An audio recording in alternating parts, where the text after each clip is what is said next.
साल 1347, महीना अक्टूबर। यूरोप का मौसम खुशगवार था। काले समुद्र से लंबी दूरी तय कर 1 दर्जन व्यापारिक जहाज सिसिली बंदरगाह पहुंचे थे। काफी संख्या में लोग जहाज का स्वागत करने के लिए समुद्र के किनारे इकट्ठा हुए थे। जहाज किनारे तो लगे, लेकिन कोई व्यक्ति बाहर नहीं निकला। लोगों को कुछ समझ नहीं आ रहा था। कुछ देर बाद वे खुद जहाज पर चढ़े तो उनके होश उड़ गए। जहाजों में मिली लाशें और लाशों के बीच कुछ जिंदा लोग जो किसी तरह जिंदगी की डोर थामे हुए थे। दरअसल वे मौतें प्लेग के कारण हुई थीं। जहाज पर सवार होकर आई ये महामारी धीरे धीरे यूरोप के कई हिस्सों में फैल गई और वहां की आधी आबादी को खत्म कर दिया। 13वीं-14वीं शताब्दी का इतिहास देखें तो यूरोप की हालत भी दूसरे देशों से बहुत ज्यादा अच्छी नहीं थी। प्राकृतिक आपदा व बीमारियों का जैसा असर दूसरे देशों में था, यूरोप में भी वैसा ही था। ब्लैक डेथ के फैलने से पहले सन 1315 के आसपास उत्तरी यूरोप खाद्यान्न संकट की चपेट में आ गया था। असल में सन 1310 के बाद यूरोप का मौसम लगातार बिगड़ता चला गया। इससे खेती बुरी तरह प्रभावित होने लगी थी। दूसरी तरफ यूरोप की आबादी भी बढ़ रही थी और फिर वही हुआ जिसकी आशंका थी। सन 1315 में अमूमन जिस मौसम में एकदम बारिश नहीं होनी चाहिए, उस मौसम में भी लगातार बारिश होने लगी और सर्दी का मौसम भी लंबा खिंच गया। इससे खेती पूरी तरह चौपट हो गई।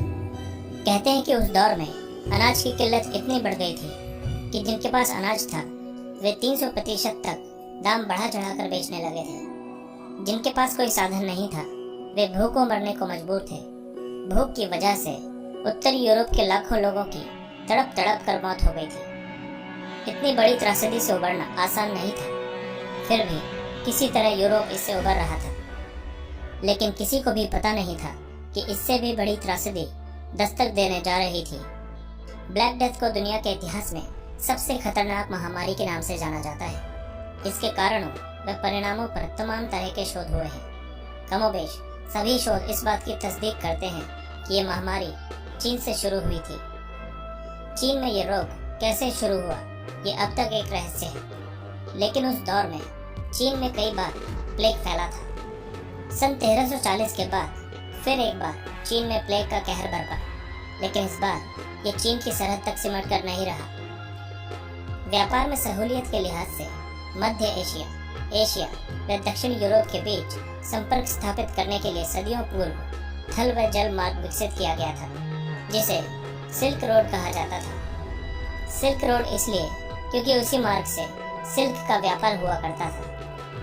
बहरहाल 14वीं शताब्दी के चौथे दशक में चीन में प्लेग का विस्फोट हुआ तो वो इसी रास्ते यूरोप पहुंच गया। हुआ ये कि प्लेग फैलाने वाले कीटाणु काले चूहों के साथ सन 1346 में चीन के यूक्रेन के क्रीमिया में पहुंच गए।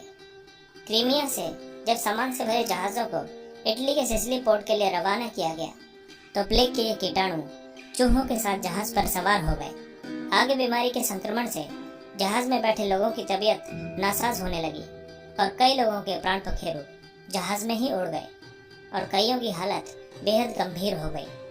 सन 1347 में जब यह जहाज यूरोप पहुंचे तो उन्हें रिसीव करने के लिए वहाँ भारी संख्या में लोग बंदरगाह पर मौजूद थे। वहाँ उन्होंने देखा कि जहाज कब्रिस्तान बन चुके हैं। मृत व बीमार लोगों को किसी तरह जहाज से बाहर निकाला गया। लोग लाशें देखकर भौचक्का थे।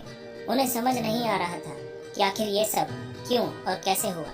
अफसोस की बात तो ये थी कि उन्हें इस बात का जरा भी इल्म नहीं था कि ये एक संक्रामक रोग है और कुछ सालों में ही यूरोप की आधी आबादी को निगल जाएगा। मगर अब बहुत देर हो चुकी थी। प्लेग धीरे धीरे यूरोप के दूसरे हिस्सों में आग की तरह फैलने लगा और लाखों लोगों की जिंदगी छीन ली। यूरोप में जगह जगह सामूहिक कब्रें खोदी गईं और जैसे तैसे शवों को दफनाया गया। पूरे यूरोप में जब ये रोग तेजी से फैलने लगा तो लोग डर के साए में जीने लगे। खौफ का आलम यह था कि पीड़ित व्यक्ति के पास कोई जाता नहीं था, उसके कपड़े भी नहीं छूता था। लोगों ने खुद को घरों में कैद कर लिया था। समाज जैसा कुछ रह ही नहीं गया था। पड़ोसी तो दूर, भाई भाई, मियाँ बीवी, बाप बेटे तक एक दूसरे से कट गए थे। रिश्ते नातों से दूरियां इतनी बढ़ गई थी कि माएं अपने बच्चों को नहीं देखती थीं।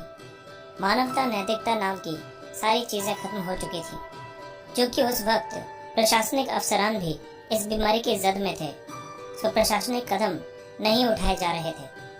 हर कोई अपनी मर्जी का मालिक था। प्रख्यात इटालियन लेखक व पत्रकार जियोवानी बोकासियो फ्लोरेंस में थे। उन्होंने सब कुछ अपनी आंखों से देखा और अपनी किताब में उस हृदय विदारक दौर का बेहद मार्मिक रेखा चित्र खींचा था। करीब 5 साल यानी सन 1352 तक तबाही मचाने के बाद ब्लैक डेथ का असर कम होने लगा था, क्योंकि लोगों ने एहतियातन खुद को बीमार लोगों से दूर कर लिया था। लेकिन यूरोप के समाज और वहाँ की अर्थव्यवस्था पर इसका व्यापक असर पड़ा था। आधी आबादी के खत्म हो जाने से यूरोप करीब करीब सुनसान हो चुका था। इमारतें और फैक्ट्रियां खाली थीं। काफी कोशिशों के बाद फैक्ट्रियों की बंद पड़ी मशीनों में हरकत हुई। क्योंकि आबादी कम हो गई थी, इसलिए मजदूरी महंगी हो गई, लिहाजा फैक्ट्रियों में बनने वाला सामान महंगा बिकने लगा। हाँ, खाद्य पदार्थों के दाम नहीं बढ़े, क्योंकि आबादी भी कम थी। ब्लैक डेथ के कारण लोगों में अंधविश्वास भी खूब फैल गया था। लोगों को लगता था कि भगवान ने मुंह फेर लिया है, इसीलिए ये हुआ। कुछ लोग इसे काला जादू भी कहने लगे थे। खैर, तमाम तरह की दुश्वारियों के बीच यूरोप ने संभलने की पुरजोर कोशिश की।